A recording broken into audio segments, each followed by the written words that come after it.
قعدة جديدة ولسه مكملين في اللي بينا، وعايزة أسألك يا عمرو بقى قُل لي يالّا ذكرى كانت عندك في رمضان. آه، رز وشوربه وكوكو. دي ذكرى من وإحنا صغيرين أوي يعني. هي الرز وشوربه طب ليه وكوكو. مربوطة برمضان؟ رمضان بالذات دونا عن كل الشهور هتلاقي مهما كان الراجل طول السنه ما بيتغداش معاهم عشان شغله، في رمضان هتلاقي موجود. طب وما ينفعش رز وملوخية وكوكو، لازم رز وشوربة وكوكو؟ الملوخيه يعني ليه حلوه. ربطت؟ هي المنظومه دي هو هي المزاج بالنسبة كده، لك كانت المزاج بيبقى كده. زي الخشاف زمان كنت بتحس بإيه وقمر في رمضان الدين. بقى، لمّا تبقى الأكلة دي بالذات؟ هو رمضان عشان انا كان بيتي قدام الجامع، وكان الراجل اللي بيصلي امام فيه صوته شبه الحذيفي، فانت كل سنه متعود تسمع صلاه التراويح، الله. فهو بيتك فيه. بقت متسستمة، الرز والشوربة والكوكو مع مع الصوت مع أيوه. وأنتِ نرمين كنتِ بتعملي إيه؟ طب بُصّي، أنا هاقول لِك حاجة تانية بقى مش أكل، بس حاجة افتكرتها دلوقتي. أنا كنت باكره التمر وباقرف منه، فجيت في يوم مرة قُلت لأ خلاص بقى ده سُنّة عن الرسول وكان بيفطر بالتمر، خلاص بقى يالّا كُلي تمر. فبقيت بقى باخد واقول لهم حد يقسّم معايا تمراية، فيقولوا لي: "هي التمراية في حاجة تتقسّم يعني ما تزهقيناش بقى." فاخدها بقى وآكلها وأنا يعني استغفر الله العظيم يا رب. عايزة أقول لكم إن أنا بقيت مع الوقت باعشق التمر، وممكن يعني لو سِبتِ لي طبق تمر أصلًا ممكن أفطر بيه، وبقى التمر موجود في بيتي على طول السنة، مش ما لوش علاقة برمضان. ولمّا باقعد أسمع بقى النصايح بتاعة التمر فيه سكر وما تفتكروش إن أنتم تاكلوه عادي وده مش snack ده وجبة، فاقعد أبُص لهم كده أقول لهم التمر ما يتخنش مؤمن أبدًا، التمر ده وأنا مؤمنة.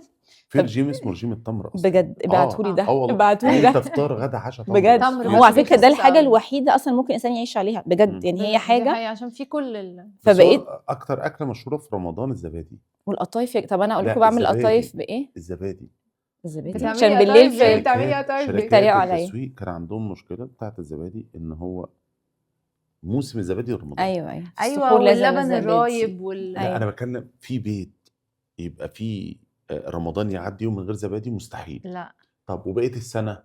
ممكن ممكن الزبادي ممكن ما لأ. يدخلش حتى أيوه كان في البيت شركة صح. عملت كامبينة إعلانات آه. اللي هو الزبادي مش رمضان بقى، أيوه، إحنا أيوه. عاوزين نشتغل بقية السنة أيوه، مش أيوه، أيوه، كده. أيوه، صح. أنا بصراحة رمضان كان مرتبط بيّا وأنا صغيرة، كنت أنا وولاد عمي كنا البيت جنب البيت اهم. في نفس الدور يعني، فكنا وإحنا صغيرين نحب أوي نجيب حلويات وإحنا راجعين من المدرسة، ونقعد نقسّمها مع بعض، حتّة بقى إن إحنا نshare مع بعض الله حاجتنا، أيوه. ونقعد ناكل الحاجات دي، وكنا نصلّي مع بعض، نلِم بعض بقى ونقعد نصلّي أو نروح الجامع مع بعض، نتّفق مع بعض الله كنت أنا ذكريات حلوة دي أيوه. فدي بالنسبة لي كانت مرتبطة أوي برمضان، وكنا دايمًا في رمضان وإحنا صغيرين لازم نفطر مع بعض، يعني مش هُم لوحدهم في بيتهم أيوه. والّا لأ، كنا يوم نقعد في مشاركة شقتهم ويوم في الأكل. شقتنا طب لو واحد اتفرضنا عنده آه. قيمة الخصوصية عليه، إمم. فهل ده من حقه إن هو ما بيحبش العزايم في البيت مثلًا؟ لأ ما هو في فرق إن أنا ما أحبش حاجة، اهم. وفي فرق إن أنا بالنسبة لي أوكي مش لازم عشان أنا ما باحبش حاجة هابقى على المطلق 100% يعني في أوقات لازم اهم. الإنسان يبقى مراعي إن أنا مش عايش أنا، بافكّر أنا وسط آه. مجتمع في 3D بنفكّر فيه. اهم. لو الغالب باحترم خصوصيتي ما باحبش أروح عزايم، بس لو جات مراتي في يوم قالت لي بس إحنا لازم نعزم مثلًا عيلتك، عيلتي، نعمل تجميع م it's okay إن أنا أخرج إمم. عادي، أنا أتقبّل بس حاجة زي أنا كده. بالنسبة لي لأ، أنا الخصوصية تمام، بس ادّيني قبلها، يعني قُل لي ما بوقت كافي، تفاجئنيش، ما أيوه، أيوه. تفاجئنيش لإن أنا باحب أبقى أيوه، منظمة إحنا أوي، الستات عندنا إمم. فplan لازم تقول لي قبلها وأنا تمام، أيوه. ولازم يبقى عندي وقت طب هل كافي. الخصوصية، أنا الراجل عندي الخصوصية عالية جدًا، ارتباط بست هي بتحب المشاركة. إمم. فبنصور الفطار بتاع رمضان، بنصور السحور، جوزي خرّجنا أهو، الحاجات دي. لأ، ما باحبهاش يا عمرو أنتِ بصراحة. عندِك قيمة الخصوصية عالية يعني فما بتحبيهاش. يعني ما احبش إن كل حاجة في حياتي تبقى على الحياة كده، قدّام الناس، أصوّر الطبق بُصّي، ده، أصوّر أصور. بُصّي هو القهوة في دي. الغالب هي عاوزة تصوّر جوزها عشان لو في واحدة بتبُص على فكرة أنا موجودة. أنا باحبه وهو بيحبني وإحنا حلوين جوزي مع بعض. حبيبي، أنا مرات آه، فلان الفلاني، في ناس والله أيوه، الأكونت أيوه. أيوه، بتاعها في أنا أيوه، ناس مرات فلان. بتبقى عاملة بتبقى كده. عاملة كده. في ف حاجات كمان باحسّها في الsharing يعني مش معنى ان انا مثلا ايا كان انا انهي فاليو عندي بحب الخصوصيه او إمم. بحب ان انا اشارك جمهوري والكلام، بس لازم اعرف لو في طرف تاني لازم هو من حقه ان انا استاذنه. وحتة إمم. تانية نرمين في يعني الحتة اللي دي بينزلوا مثلا صور ولادهم، على فكره انتوا ولادك اه لسه صغيرين، انت ما تعرفيش دي حاجه لما هم آه هيكبروا صح، صح. هم هيحبوا حاجه زي كده ولا هيقعدوا لك انت ازاي كنتي بتعملي فينا كده، انت ازاي كنتي بتصورينا كده إمم. يعني. بالظبط، والناس تشوفنا والناس تشوفنا انا ممكن براحتك اعملي طب انت هل عايزاه. من المشاركة نشارك باسورد موبايلاتنا؟ باسورد موبايلاتنا لمين؟ نشارك لمين؟ أنت ومراتك، أنت اه تدّيها عادي. باسورد موبايلك. طب اه فين الخصوصية كده؟ لا ملهاش علاقه. يعني انا مثلا لا عادي في بيتنا او في عادي كلنا عارفين باسوردز بعض، بس ده مش اهم. معناه ان انا مفيش انا استئذان. انا مع نرمين بس يعني، مش معلش، معناه ان مفيش بس ما ينفعش استئذان. تمسك موبايلي من غير ما ده تسألني. ده بالظبط في حاجه اسمها أنا استئذان. أنا شايف إن هو من قمة الخصوصية إن أنا لو ماسك موبايلِك والتليفون رن، أنا بابُص الناحية التانية. ايوه ما ما هو ده انا تمام بص الناحية اه. التانية، ما هي دي فعلا، بس انا معايا الباسورد بتاعك، احنا عادي يعني اوقات بقول يعني. لبنتي لو طب صارت في تعرف ايمرجنسي انا اضطريت افتح موبايلك، انا هعمل ايه لو مش بنسبة معايا؟ كام في المِيّة اه من الاستشارات ممكن تيجي لِك هي عشان معاها الباسورد دخلت وفتشت؟ لا في كتير من الستات بيعملوا ده كده. هما ده نسبة رهيبة يعني، مش نسبة طيب قليلة بقت خالص. وممكن هي داخلة كل يوم ماسكة موبايله، شوف الchat اللي بينه وبين صحابه، بعد كده تقول له ما أنت قُلت وإيه، وقاعدة تربّط وتبُص الchat. أنا دلوقتي مراتي بتكلم مامتها بتشتكي منّي، مم. أنا ما باحبش إن أسرار البيت مم. تطلع، بس لازم يبقى ليها مساحة. حلو. صوّرت حاجة وبتشاركها مع صاحبتها، مم. بتحكي مشكلة، بتشتكي من العيال. مم. فأنا لو باتعدّى على الخصوصية، أنا ما باقولش إن التعدّي على الخصوصية ده اللي هي ما أنا لو فتّشت وراه هالاقيه بيعمل مصايب، ما تقولناش ما تفتشوش ورا بعض. هل في واحدة هي من أول مرّة فتّشت قفشت الدنيا، والّا هي مستمرة في التفتيش؟ في وفي في في فعلًا، وفي يعني في في من كده أول وفي مرّة هو كده. حظه كده وقع المرّة ماشي، دي، وفي خلاص. طب بعد انا هقول شوية. لك على نصيحه بقى بقولها للستات لما بيجوا اهم. يقولوا لي بقى كده، نرمين افتش وراه انا شاكه انا الفار بيلعب كده ايه إمم. مش قادره. فبقول لها بصي دايما بحب استشهد بسوره البقره، لوم إمم. الراجل اللي قتل ده كان قاعد لا بيه ولا عليه، هل كان يتخيل إمم. ان ربنا هيكشف ستره بالطريقه دي، لا ان طبعًا. لأ. الناس هتعرف؟ فدايما بدي نصيحه اقول لها صدقيني جوزك لو ربنا رايد يستره، لو اتشقلبتي صح، وفتشتي في كل حاجه ربك ستره. صح. ولو رصيد ويوم الستر ما هو خلص. هيكشف ستره والله العظيم انا بحلف والله انا اعرف قصص من كتر ما هي خاصه جدا ما ينفعش احكيها، هي تتعمل افلام، يعني لو اتعملت اهم. فيلم هتقولي حبكه دراميه. ما كان في مرّة بوست الاقدار مشهور، اللي ربنا سببها عشان يقفشه. لأ مش في بالضبط. بوست كان مشهور إن هي لقت جوزها بيدندن أغنية امم بتيجي في قناة أطفال، اوكي وهي الأغنية دي ما بتشتغلش في البيت، يبقى اوكي. أكيد سمعوا في بيت ما تاني. احنا الستات عندنا ذكاء بُص بُص نفتش كرومبو في خلاص. نفسنا ده إحنا. صعبة مرّة أوي بوست دي. تاني اللي هو جاب اسم موديل شنطة، هي عمرها ما جابتها ولا جابت اسمه، هو عرفه أوكي، منين؟ أكيد في حد. فلقطت. أيوه. عايزة أقول لك حاجة على الحتّة اللي أنتِ كنتِ إمم، بتقولي فيها بتاعة إن إحنا نشير الصور ولولادنا إمم، لأ، في ناس بقى كمان تحب تشير تفاصيل لدرجة إن يعني تلاقيها لابسة شنطة بشكل معيّن، مسافرة بطيارة مش عارف عاملة إزاي، رايحة بلد مش عارفة إيه، راكبة عربية بشكل أنا باحس إن هنا يعني في حتّة الرحمة بقى، الرفق هو بالناس الناس اللي في آه، السُنّة لو أنت داخل بشنطة فيها فاكهة وابن جارك شافه تدّي له منها. إمم، طبعًا. فأنا لو هو ده جزء من شغله، إن دعاية لبراند طيارات، براند perfume، ده ده عادي، لو شغله أوكي. أمّا أنا لمّا باعمل ده، أنا إن ده حياتي. بافتن حد تاني. لو طبعًا. أنا ليه ابن جاري لو دخل إمم، بالشنطة يا تداريها، أيوه، يحطها في شنطة سودا خالص ما حدش يشوفها، يا إما لو شاف لأ ما تكسرش بقلبه، لازم تدّي له لازم حاجة. تدّي. فداخل بحاجة حلوة، ابن جارك هتدّي له. إمم، فالناس اللي قاعدة تشوف واللي هو بُصّي ده جوزها بيعمل إيه إمم. وأنا جوزي ما ده بيعملش إيه، ده بيعمل حاجة تانية. مشاكل كتيرة بيعمل أوي. مشاكل إمم. وبيعمل كمان لمّا الناس تعرف تحصل لها مشاكل، باستغرب جدًا إن هُم بيطلعوا يستغربوا، هي الناس حاسداني ليه؟ هي آه. الناس باصة في حياتي ليه؟ هي الناس فاكرة إن أنا ما عنديش مشاكل؟ أيوه عشان طَب أنتِ مش مش مبينة مبيّنة هو ده. أنتِ الناس مبينة بتقول إن ما الحياة حدش بيصوّر كلّها خيبته، ideal لأ في ناس بتصوّر خيبتها آه. عادي، بس برضه ما بتزعّقهاش. وفي لأ، ولمّا ناس بيصوّروا خيبتهم بيبقى بكامل بيعيّطوا بقى الأناقة وبكامل الmakeup آه. وكامل الألمازات وكامل الشياكة وضابطين الlocation، بس آه. حتى بنبين الخيبة زي كده لمّا ليها بينزل أصول، حد فإحنا أنا والله بنبينها. الحتّة دي بتتعبني أوي، لإن باقعد أبُص، طب الناس البسيطة لما بتشوف ده بتشوف ده بتتفتن ده. أي بتزعل، ما ده عشان بتتوجع. رمضان أنا لما أصور عزومة ضخمة وحد معهوش أكل النهاردة، ده بيقضيها ما ده تعب. هل ده عنده رحمة؟ لأ، أنا بالنسبة لي بلاش نقول ما عندوش رحمة، ما هو عندوش رحمة في وعي. الحتة دي، بالحتة ما دي. هو عندوش احنا هو دلوقتي بقى رحيم، بس الطبيعي من كتر ما احنا بنشوف هي ده بقت قصدها الناس رحمة في فاكرة. الحتة في دي. الحتة دي هو بينزّل ما خدش باله مش بقول هو إن وعي، أنتِ هو مش عارفة مدرك ولا الأسوأ على من ده باله، في هو انا التعدي على بعمل. الخصوصية إيه أصلًا بكتير؟ لما بتصور الغلبان والفقير اللي أنت أكلته. طبعا. عارف لو هتصور الوجبات، يعني في ناس بيقول لك أنا لازم أصور عشان evidence ايوه ايوه داري وشه. ايوه صح بصراحة. عيب، عيب. صح صح ال صح ده أنت هتاخد حسنات وأنت صح عاملها في الدِرة صح صح صح. يعني اللي هي مم. لا تعلم يساره ما أنفقت يمينه. محدش يعرف. طب تعالوا خلاص؟ بقى نقول نصيحة كده.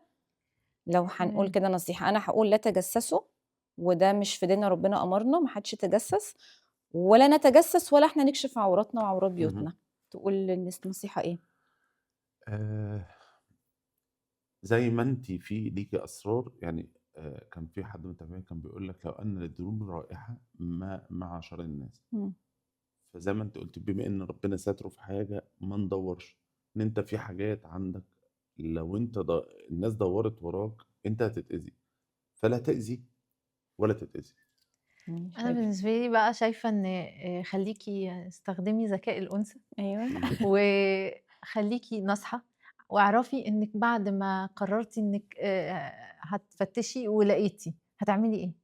لازم تفكّري هتعملي إيه، لإنِّك لو فكّرتِ هتريّحي نَفْسِك من إن أنتِ أصلًا تدوّري. اللي هي ليه توجع قلبك. ليه هتوجعي قلبِك وفي نَفْس الوقت هتاخدي سيئات، يعني هي مش بس هتوجعي قلبِك، أنتِ إمم. هتاخدي سيئات كمان، إنِّك في بتدوّري وsuspense وبتاع وحركات وهتدخلي في الموضوع إنِّك يا إمّا لو اتقفشتِ هتكدبي، يعني هتدخلي في حاجات في أصعب مقولة بكتير. كانت بتقول: لمّا أنت بتتجسس وده ذنب، تُعاقب بذنب إنك تشوف حاجة توجعك. ده ما هو ممكن. ده اللي أنا كنت باقوله لنرمين من طباخ شوية، السم اللي هو بيدوقوا دايما. بس اللي هو في نفس بدل الوقت قررتِ إنِّك هتلاقي. وفي نصيحة بقى للتاني، ممكن تبطّل يعني بس ما تخلّي ديلك محترم. يعني هي دي صح، إحنا كده نصايح متفقين. متفقين. الحمد لله. أنا قصدي ما تبقاش النصيحة اللي هو إيه، طب هو بيغلط يعني أنا ما أفتش، ما أنا عاوز أتطمن، قُلنا لها خلاص، ايوه ايوه. ربنا إن شاء فضحها.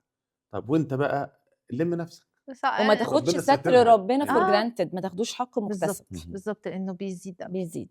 امسك ترند، زي ما بيبقى في خصوصيات بيننا وبين نفسنا، بيبقى في خصوصيات بيننا وبين الناس اللي في الشارع. مين يقدر يقول لي الموضوع ده إيه أخباره عندكم؟ أنا باحترم خصوصية الناس جدًا، يعني في مرّة كنت قاعد والجيران بيتخانقوا، مم. قمة العيب إنك ترمي ودنك. يالّا ناكل طبعا. حاجة لو مع شباكك الكلام. مفتوح ومدخّل مم. صوتهم، اقفل الشباك. اقفل. طب لقيت بقى لأ ده في اعتداء، تطلع تخبّط اللي هو من باب النُصح، اتق الله. ايوه. أمّا عارفة الناس اللي هي في حادثة، هتنزل تساعد، لأ أنا باتفرّج، ده تعدّي على الخصوصية. مم. إيه فيديو البتاع ده اللي هي فيديو نار بتاع عيب. تسلم إيدِك والله.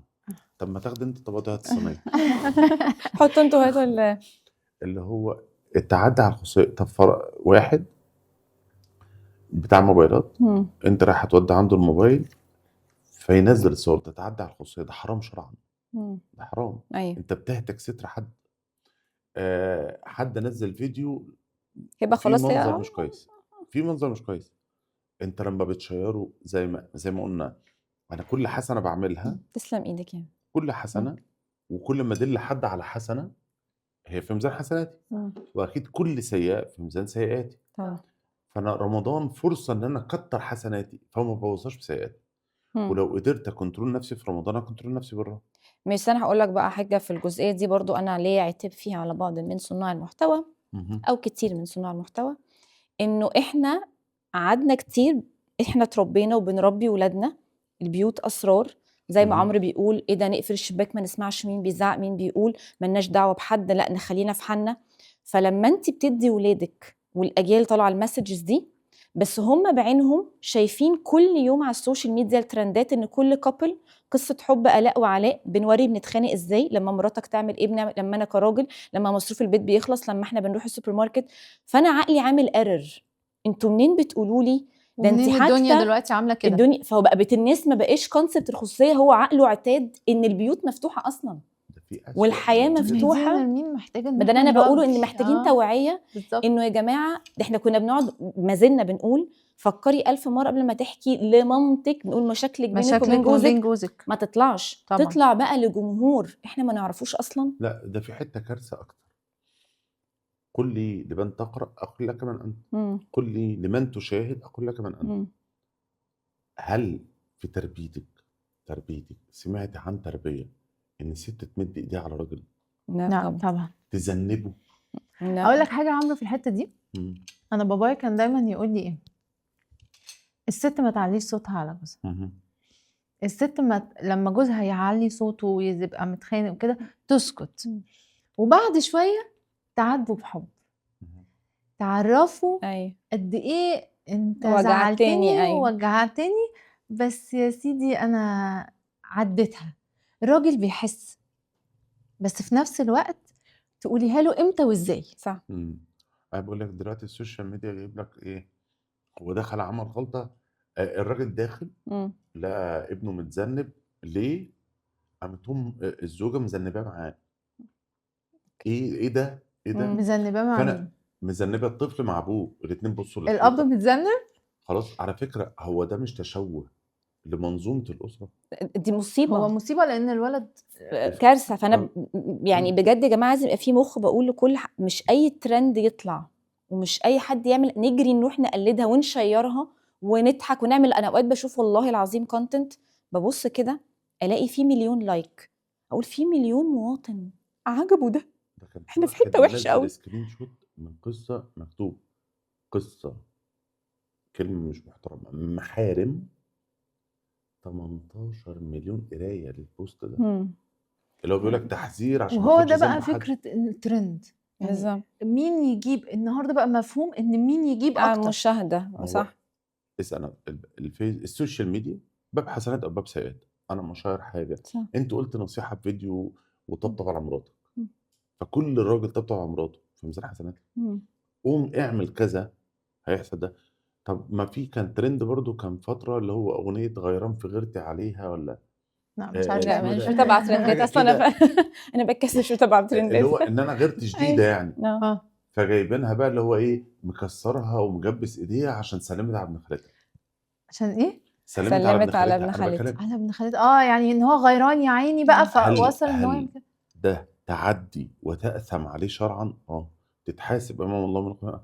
فانت لما تعمل ده في صوره ضحك وبناخدها انت ضحك بتعلم جيل كامل يعمل ايوه ايه. في صوره فانا شير ولايك، مصيبه. وبضحك، فانت ايوه. اللي هو ايه، ههزر ومدي، يعني ايه تهزر وتمدي ايدك؟ يعني ايه مم. نهزر نمدي ايدينا اللي بينا احترام احنا اصلا؟ اتربينا ايوه على فكره ان اصلا ما ينفعش ولد يقرب منك، صح. وما ينفعش صح. الهزار بالايد، ايوه وفي صح. حاجات كده للولاد بنعلمها لهم حدود.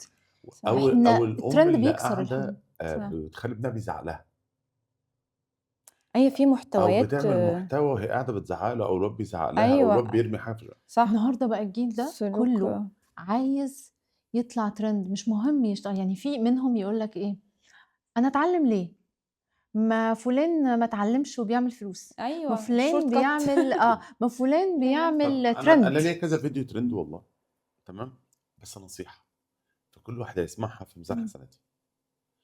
ليه لازم هو في اسامي كبيره ايوه وكانت ترند فترات على السوشيال ميديا بتقول نصايح، ليه دايما لما بنتكلم على امسك ترند لازم يبقى في تعدي على الخصوصيه، لازم طب يبقى في قول لنا حاجه بقى يا عمرو، حرام. بما انك صانع محتوى، مم. قول نصيحه كده فكونسبت الترندز، وازاي يبقى في وعي ونتعامل ازاي كده مع الترندز. اللي هيبقى لك بعد ما ماتك ايوه اللي انت قلته واللي انت عملته، فاترك اثرا طيبا، حلو. فناوي تعمل، مش لازم تبقى ترند قد اللي هي، خليك مركز في الكم، في الكيف مش الكم. انا اوكي. 10 داسوا لي لايك وعملوا بيها في ميزان حسناتي مم. بدل ما 1000 وفي ميزان سيئاتي. اوكي قولي لنا ايه بقى انا كده. بصراحة بشوف ان لازم تحتفظ باخلاقياتك ومبادئك اللي أهلك واللي أنت اتربيت عليها ودينك مهما كانت الدنيا فيها عائق، لأن ده هيخلّيك زي ما عمرو بيقول هيسيب أثر، طيب فهو حلو أوي. مهم بالنسبة لنا. ماشي، أنا هاقول لهم مثلًا في أوقات ناس كتير أمّا باجي أتكلم معاها بتقعد تدخل معايا كده في لأ وليه وباعمله غلط، ففي معيار كده أو سؤال باقول لها لو أنتِ قدرتِ تفرّجي المحتوى بتاعِك ده للرسول عليه الصلاة والسلام، كمّلي في اللي أنتِ بتعمليه، إمم. لقيتِ نفسِك هتتكسفي ومستحيل أفرّجه، يبقى راجعي نفسِك وراجعي نفسِك ألف مرة. يبقى حلو فرصة جدًا. رمضان نغيّر من نفسنا. بس نغيّر من كده. نفسنا.